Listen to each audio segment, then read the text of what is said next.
The first thing we need to do is to create a variable called file equals this dot text.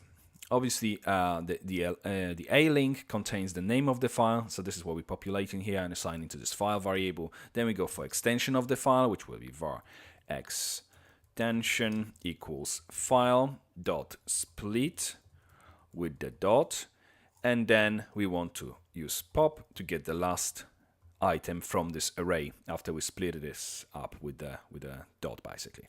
And now we check if jQuery dot in array extension.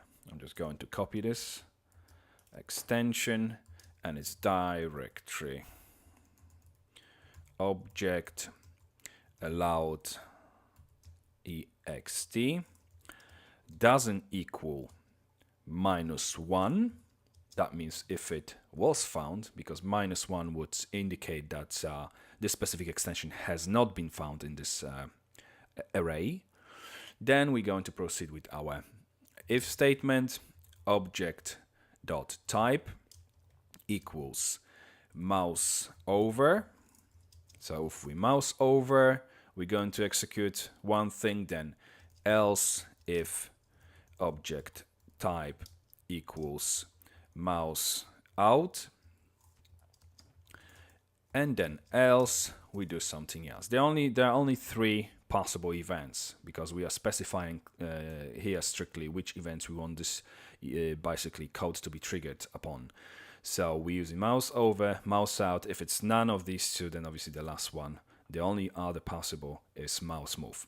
So that's why we're using the else statement here. So we're going to the first one, mouse over. What's happening when we mouse over? First of all, we're going to create a variable called path, and that will equal this closest ul tag. And as you may remember, attribute rel contains the path to the folder which we are currently browsing. So attribute rel, and then we concatenate it, so plus sign, then / and plus file name, so file variable.